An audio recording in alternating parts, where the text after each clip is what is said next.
I'm Ashley Carson. I'm the Executive Director of the Older Women's League and our campaign, socialsecuritymatters.org. Thank you, Chairman Bowles and Chairman Simpson and Dr. Rivlin for inviting us here to speak tonight. A critical part of economic security for women, especially older women, is Social Security. There's a great deal of concern among women of all ages that this commission will recommend cuts in Social Security. I know you've said that any benefit cuts will not affect current beneficiaries or those nearing retirement, but it will affect the generations to come. It's not only older women who are concerned about the fate of older women in America. It's all women. If this commission is truly here to protect future generations, our daughters and granddaughters, it will not act to leave them worse off than our grandmothers are today. Unfortunately, cuts to Social Security will do just that. In the same way the public rejected privatization in 2005, they reject any notion of cuts to Social Security, either by further raising the retirement age or by reducing benefits. We know it's our money, and all generations expect the government to keep its promise. The reality of the situation is that most female retirees are not driving expensive cars and living in gated communities. However, the faith in the American dream has us all believing that that will be our fate.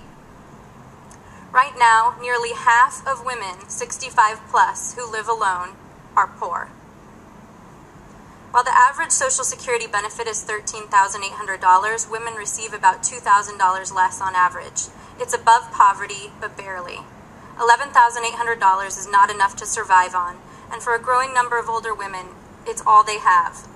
It's less than $1,000 a month to pay their rent and to pay for everything else they may need. Women face an incredible confluence of circumstances in retirement. First, women are paid less for the same work as their male counterparts. This adds up to hundreds of thousands of dollars over a lifetime. This means they have fewer dollars to save for retirement, less money contributed into Social Security, and less money at the end of each month to put away for retirement. Women spend years out of the paid workforce caring for children, an aging parent, a spouse, or other loved ones, and sometimes all of them at the same time. Women receive no pay for this time and are not credited in Social Security. Further, women are more likely to work in part-time positions which often do not offer retirement benefits and result in lower take-home pay.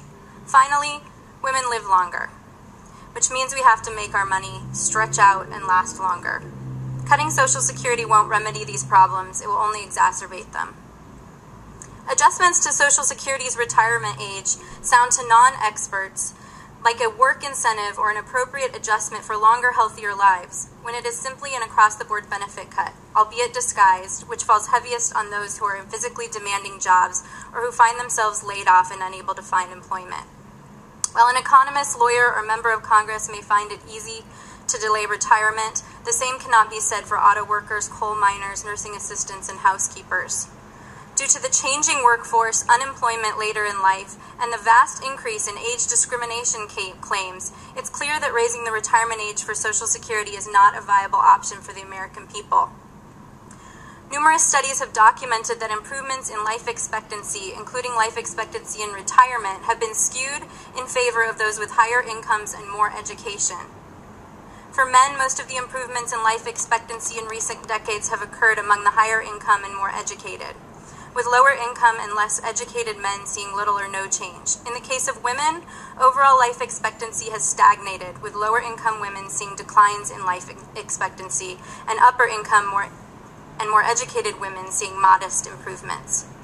If we're going to be more fiscally responsible and rein in our deficit... Try to wrap up, please. Yes, sir. We need to look at the causes of our deficit and fix those first. Americans are quite willing to address the problems, but Social Security isn't one of them. Thank you for your time. Thank you very, very much. Thank all of you. Thank you. Next group, please.